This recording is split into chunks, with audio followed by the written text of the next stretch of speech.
दोस्तों, सनातन धर्म के अनुसार धर्मराज को मृत्यु का देवता कहा जाता है, जिसके बारे में कई वेद ग्रंथों में भी बताया गया है।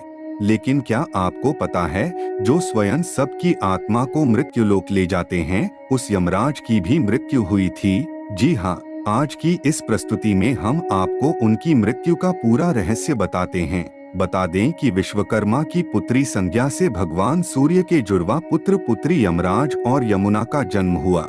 मार्कंडेय पुराण के अनुसार जब विश्वकर्मा की पुत्री संज्ञा ने अपने पति सूर्य को देखकर भय से आंखें बंद कर ली, तब सूर्यदेव ने क्रोधित होकर उसे श्राप दिया था कि जाओ, तुम्हें जो पुत्र प्राप्त होगा वह लोगों का प्राण लेने वाला होगा। किंतु जब इस पर संज्ञा में उनकी तरफ चंचल तरीके से देखा, तब फिर उन्होंने कहा कि तुम्हें जो कन्या होगी वह इसी प्रकार चंचलता पूर्वक नदी के रूप में बहा करेगी। जिसके बाद पुत्र का नाम यम रखा गया और कन्या का नाम यमी, जो बाद में आगे चलकर यमुना के नाम से प्रसिद्ध हुई। पुराणों के अनुसार यमराज सृष्टि में मृत्यु के विभागाध्यक्ष हैं। संपूर्ण ब्रह्मांड के प्राणियों के भौतिक शरीरों के नष्ट हो जाने के बाद उनकी आत्माओं को उनके शुभ और अशुभ कर्मों के अनुसार उचित स्थान पहुंचाने और शरीर के हिस्सों को पांचों तत्व में विलुप्त कर देते हैं। वही मृत्यु के देवता कहलाते हैं। यह सभी का मानना है कि इंसान मरने पर सबसे पहले यमलोक जाता है और वहां यमराज के सामने उपस्थित किया जाता है, जिस पर यमराज धर्म पूर्वक विचार करते हैं। इसीलिए उन्हें धर्मराज भी कहा जाता है। ऐसा माना जाता है कि मरने के समय यम के दूत ही आत्मा को लेने के लिए आते हैं और इनके सहायक चित्रगुप्त महाराज संसार के लेखा जोखा कार्यालय को संभालते हैं। लेकिन ऐसे में अब यह कहा जाए कि मृत्यु के देवता यमराज की भी मृत्यु हुई थी तो आश्चर्य होगा, परंतु इस संबंध में एक पौराणिक कथा प्रचलित है। ऐसी मान्यता है कि कालंजर में भगवान शिव के भक्त राजा श्वेत राज्य करते थे। उम्र ढलने पर वह अपना राजपाट बेटे को देकर चले गए और गोदावरी नदी के तट पर एक गुफा में शिवलिंग स्थापित किया तथा वहां शिवजी की भक्ति में लीन हो गए, जिसके बाद वह राजा श्वेत से महामुनि श्वेत बन गए थे। वह शिवजी की पूजा अर्चना में इतना लीन हो गए थे कि उन्हें आभास भी नहीं हुआ कि उनकी आयु पूर्ण हो चुकी है।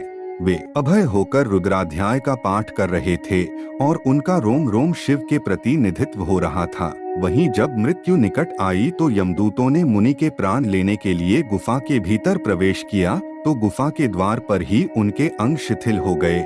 तभी वह गुफा के द्वार पर ही खड़े होकर श्वेत मुनि का इंतजार करने लगे। कहा जाता है कि जब यमदूत बलपूर्वक मुनिवर को वहां से ले जाने लगे तो वहां श्वेत मुनि की रक्षा के लिए भगवान शंकर के गण प्रकट हो गए, जिसके बाद भैरव रूपी दूत ने मृत्युदेव पर डंडे से प्रहार कर उन्हें मार दिया। इधर जन्म मृत्यु का समय निकलने लगा तो चित्रगुप्त महाराज ने यमराज से पूछा, वह मुनि अब तक यहाँ क्यों नहीं आया? तुम्हारे दूत अभी तक लौटे क्यों नहीं? तभी कांपते हुए यमदूतों ने निकाल देव के पास जाकर सारी बात बताई। देव की खबर सुनकर वह क्रोधित हो उठे और हाथ में यमदंड लेकर भैंसे पर सवार होकर अपनी सेना के साथ वहां पहुँचे। इधर भोलेनाथ के पार्षद पहले से ही वहां खड़े थे। वहीं जब यमराज बलपूर्वक उसको ले जाने लगे तब सेनापति कार्तिकेय ने शक्ति अस्त्र से यमराज पर प्रहार किया, जिससे धर्मराज की भी मृत्यु हो गई। जिसके बाद भगवान सूर्य के पास पुत्र की मृत्यु का समाचार पहुंचा। पुत्र की मृत्यु की खबर सुनकर सूर्यदेव ब्रह्मा जी व देवताओं के साथ उस जगह पर आए जहां यमराज अपनी सेना के साथ मृतक पड़े थे।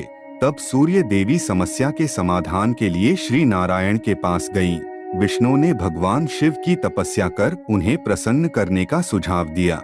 सूर्य देव की तपस्या से शिव जी प्रसन्न हुए और उन्हें दर्शन देकर वरदान मांगने को कहा। वहीं इन सब के पास सभी देवताओं ने सूर्यदेव के साथ शिव जी की स्तुति की और तभी वहां भोलेनाथ प्रकट हो गए।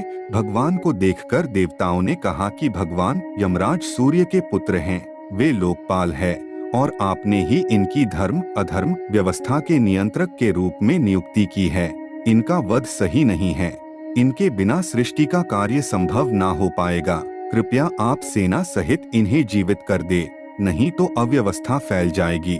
सभी देवताओं की बात सुनकर शिवजी ने कहा, मैं भी व्यवस्था के पक्ष में हूँ। मेरे और श्री नारायण के जो भक्त हैं, उनके स्वामी स्वयं यमलोक हैं। मृत्यु का उन पर कोई हक नहीं होता। स्वयं यमराज और उनके दूतों का उनकी तरफ देखना भी पाप है। धर्मराज के लिए भी यह व्यवस्था की गई है कि वह भक्तों को प्रणाम करें। फिर भोलेनाथ ने देवताओं की बात मानकर यमराज को प्राण दान दे दिया। प्रभु की आज्ञा से नंदी ने गौतमी नदी का जल लाकर यमदेव की पार्थिव शरीर पर और उनके दूतों पर छिड़का, जिससे सब जीवित हो उठे। जीवित होते ही यमराज ने श्वेत से कहा, संपूर्ण लोकों में अजय मुझ यमराज को भी तुमने जीत लिया है। अब मैं आपका अनुगामी हूँ। आप शंभुनाथ की तरफ से मुझे अभय प्रदान करें। धर्मराज की बातें सुनकर श्वेत मुनि ने कहा, भक्त विनम्रता की मूर्ति होते हैं। आपके भय से ही सत्पुरुष परमात्मा की शरण लेते हैं।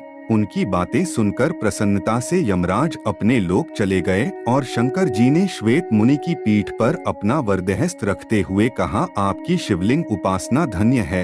हे श्वेत, विश्वास की विजय तो होती है। अंत में यह सारी घटना के बाद श्वेत मुनि शिवलोक की तरफ चले गए। तो दोस्तों, आपने जाना कि मृत्यु के देवता यमराज की भी मौत हुई थी।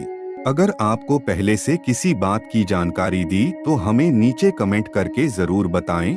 आज के इस वीडियो में बस इतना ही। उम्मीद करते हैं कि हमारी वीडियो के जरिए आपको कई सवालों के जवाब मिल गए होंगे। अगर ये वीडियो पसंद आई हो तो इसे लाइक जरूर करके जाएं।